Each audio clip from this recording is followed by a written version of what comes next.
Welcome back, everyone, to the Deep Dive. We like to get into the nitty-gritty, and today we're doing just that with the idea of think and act locally, but through a pretty unique lens. Unique how? Well, unique, like what if candlemakers try to outlaw the sun? Outlaw the sun. Yeah, it sounds a little out there, but it's actually a thought experiment from a satirical essay called The Petition of the Candlemakers by a French economist, Frédéric Bastiat. It was written way back in 1845. But get this. It's still incredibly relevant to how we think about local economics even today. And oh, by the way, if you're digging this deep dive and want to support our mission, we'd love for you to donate at thinkandactlocally.com forward to the links to the show notes. So this candlemaker thing, it's not just a funny story, right? Not at all. There's some real economic theory behind it, right? Exactly. Bastiat was using this kind of absurd idea to point out the flaws in a very real economic concept called protectionism. Protectionism being... Trying to shield industries from competition, like giving them an unfair advantage. Yeah. Okay, I'm starting to see where this is going. So let's set the stage. Who was this Bastiat guy, and why were candlemakers such a big deal back then? Great question. So Frédéric Bastiat was a champion of free trade. He really believed in limited government involvement in the economy. And he was known for his sharp wit, often using satire, just like in this essay, to make his points. So a funny economist. Interesting. And what about the candles? Well, picture this pre-electricity, right? Candles were the way to go. The candle-making industry was a total powerhouse. They literally brought light to people's lives. Okay, I get it. Essential industry. But then the sun comes along offering free light for everyone. I can see where the candlemakers might start to feel a little threatened. Exactly, and that's where the satire kicks in. Bastiat imagines these candlemakers going so far as to petition the government to block out the sun. Whoa! Hold on, they wanted to outlaw the sun. Are you serious? Oh, yeah, they were serious. They saw the sun as competition, and they wanted to eliminate it. It sounds crazy, but that's the point. Bastiat is highlighting how absurd it is trying to control the natural forces of the market. This is wild. I have to hear more. So how do they plan to actually block out the sun? Well, the petition gets into some hilariously specific details. They wanted all windows, skylights, even tiny cracks in buildings to be sealed up.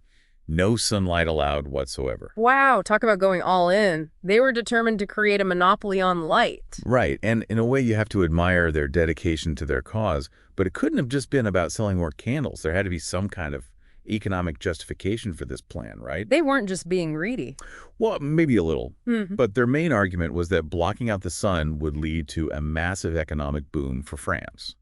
Okay, lay it on me. How did they figure that out? They claimed that if people were forced to use artificial light, the demand for candles would skyrocket, leading to this ripple effect across the whole economy. Sounds a little far-fetched, but go on. So more tallow for candles meant more business for agriculture, more oil for lamps, meant boosting olive oil production, even resin wax, and the shipping industry would supposedly thrive. So they're painting this picture of everyone winning, except, of course, the sun. Right on the surface. It almost sounds like a win-win for everyone. But Bastiat wasn't fooled. He saw right through their flawed logic. What was he seeing that the candlemakers weren't? He was pointing out the danger of focusing solely on one industry's gain while completely ignoring the wider impact, especially the potential harm to other sectors. It's like they had tunnel vision. Exactly. Like imagine if you tried to fix a leaky faucet by smashing the entire plumbing system. Yeah, you might stop that one leak, but what about the flood you just caused? Makes sense. So are we seeing any modern-day candlemaker petitions happening right now? I mean, situations where focusing on one industry or group could be hurting the community as a whole. Oh, absolutely, all the time. It's like Bastiat is giving us this warning from the past about the dangers of short-sighted economic thinking, and it's just as relevant today as it was back then. So let's dive into some of those modern examples and see how this whole think and act locally idea plays into it, because it sounds like there's a lot to unpack here. Oh, definitely. We're just getting started. Buckle up, because we're about to explore some real-world scenarios that might surprise you. So it's like we need those X-ray glasses you talked about to really see the big picture. Exactly. Those X-ray glasses help us see those unintended consequences. The seen and unseen, as Bastiat called them. It's about asking who might be getting hurt, even if it's not so obvious at first. It's like looking for the cracks in the foundation, even if the house looks perfect on the outside. Exactly. And when we're talking about think and act locally, this is so important. We need to think about those long-term impacts, not just what seems good right now. So let's put on those X-ray glasses and take a look at some real-world situations. What are some things happening right now in our communities that might be kind of like a modern-day petition of the candlemakers, where helping one group could actually be hurting everyone else in the long run. Well, let's take those buy local campaigns, for example. On the surface, they sound great, right? Support local businesses, keep money in the community. Yeah, everyone loves their local shops and restaurants. Right, but what if those local businesses aren't offering the best prices or the best quality? Are we really helping consumers if they're stuck paying more or getting less? So you're saying that sometimes buy local could actually backfire. It's a possibility. Consumers might end up paying more for things or having fewer options to choose from, and in the long run, that can actually stifle economic growth for the whole community. So it's about finding that balance, supporting local businesses, but also making sure consumers aren't getting a raw deal. Right, we need a healthy competitive market where everyone has a chance to thrive. Okay, so buy local is one example. Mm-hmm. What about other things like those zoning laws that make it almost impossible to build new housing? That's a great example. Those zoning laws, they often have good intentions, right? They want to preserve the character of a neighborhood, prevent overcrowding, things like that. Yeah, I get that nobody wants their town to turn into a concrete jungle. But sometimes those laws can have the opposite effect. They can actually drive up housing costs and make it impossible for people with lower incomes to live in certain areas. So it's like creating this exclusive club that only certain people can afford to join. It's a real problem, and it can lead to all sorts of issues like less diversity, longer commutes for people who work in those areas, and overall a less vibrant community. It's like you're pushing people out instead of welcoming them in. Right, and that brings us back to this idea of opportunity cost, which we touched on earlier. Opportunity cost, remind me what that is again.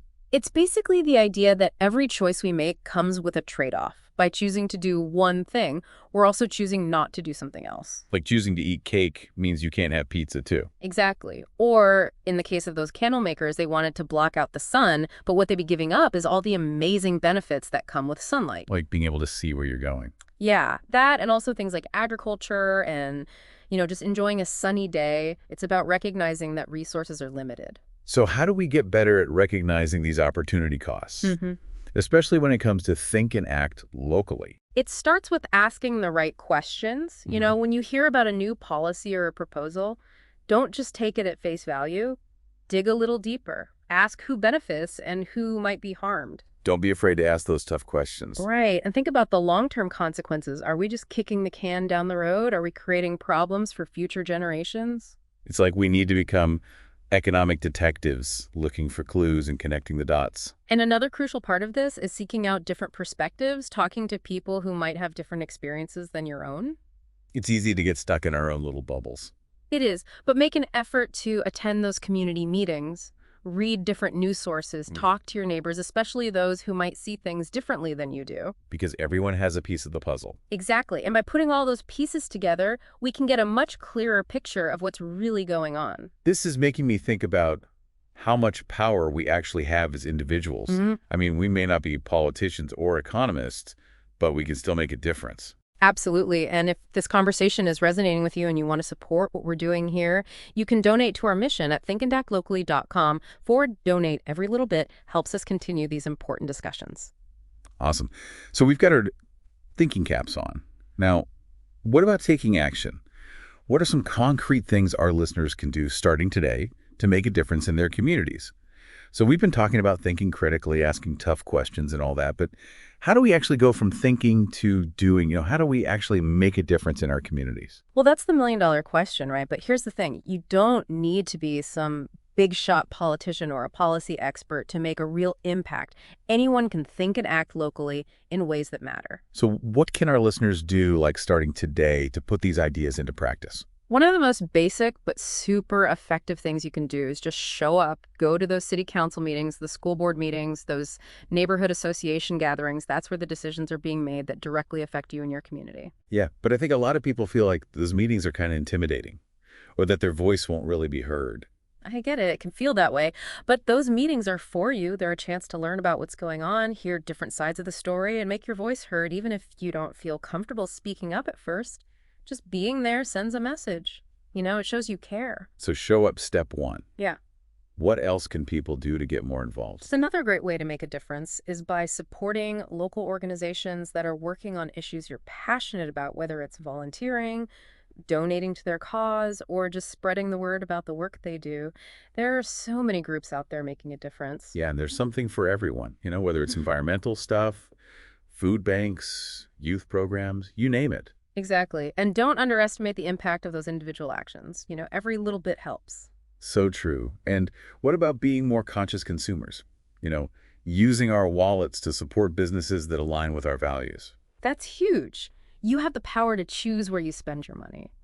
So support those local businesses that are doing things the right way, the ones that are environmentally responsible, treat their employees well, and actually contribute to the community. It's like voting with your dollars. Exactly. And remember, think and act locally isn't just about these big sweeping changes. It's also about those small, everyday choices you make, riding your bike instead of driving, supporting those farmers markets, getting to know your neighbors. Those little things add up. They really do. It's about creating that ripple effect, starting with yourself and then watching it spread outwards. I love that analogy. It's so true. So to wrap up this whole conversation, what's one final thought you want to leave our listeners with? I guess it would be to remember that we all have the power to make a difference, no matter how small it may seem.